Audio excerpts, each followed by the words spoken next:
చంద్రబాబు నాయుడు గారు అధికారంలోకి వచ్చిన దగ్గర నుండి రెడ్ బుక్ ప్రకారమే పాలన జరుగుతూ ఉంది. ఆ విషయం వాళ్ళే చెబుతూ ఉన్నారు.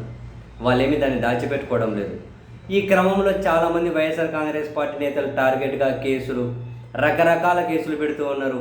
ఆ కోవలోనే మాజీ మంత్రి విడుదల రజనీ గారి మీద ఏదో ఒక స్టోన్ క్రషర్ యజమానిని బెదిరించి ఎంతో డబ్బులు తీసుకున్నారు అని ఆమె మీద, ఒక ఐపీఎస్ మీద, ఆమె పిఏ మీద ఏసీబీ కేసులు ఫైల్ చేసింది.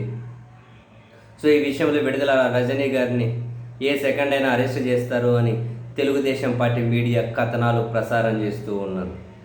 సరే, కేసులు అయితే పెట్టేస్తారు, అరెస్టులు అయితే చేస్తారు, ఏవో సెక్షన్లు అయితే పెడతారు. ఇంకా అవి నిజమా అబద్ధమా తేలాలి అంటే ఎప్పటికి తేలాలి? ఏంది ఆ టైము?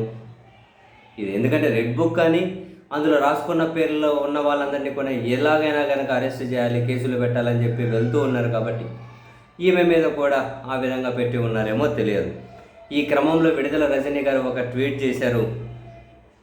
మనోధైర్యాన్ని దెబ్బతీయాలనే కుట్రలు, వ్యక్తిత్వాన్ని హరించాలనే కుయుక్తులు, ఒక మహిళనైన నాపై అక్రమ కేసులు, విష ప్రచారాలే మీ లక్ష్యమైతే అలాంటి 100 కేసులను, 1000 ప్రచారాలను ఒంటి చేత్తో ఎదుర్కోవడానికి నేను సిద్ధం. నా ధైర్యం నా నిజాయితీ, నా ధైర్యం నేను నమ్మే సత్యం, ధర్మం. నేను ఎదురు చూస్తూ ఉంటా నిజం బయటపడ్డాక మీ ముఖాలు ఎలా ఉంటాయో చూడడానికి అంటూ విడుదల రజనీ గారు ట్వీట్ చేశారు. ఈమె ఎక్కడ భయపడుతూ ఉన్నట్లు లేరు.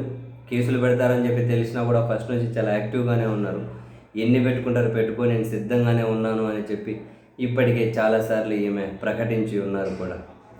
ఎంతమంది ఉన్నారో ఈ లిస్టులో తెలియదు, కానీ ఎంతమంది ఉన్నారో అంటే ఇది ఒక నెక్స్ట్ కంటిన్యూస్ ప్రాసెస్ లేండి 4 సంవత్సరాల వరకు.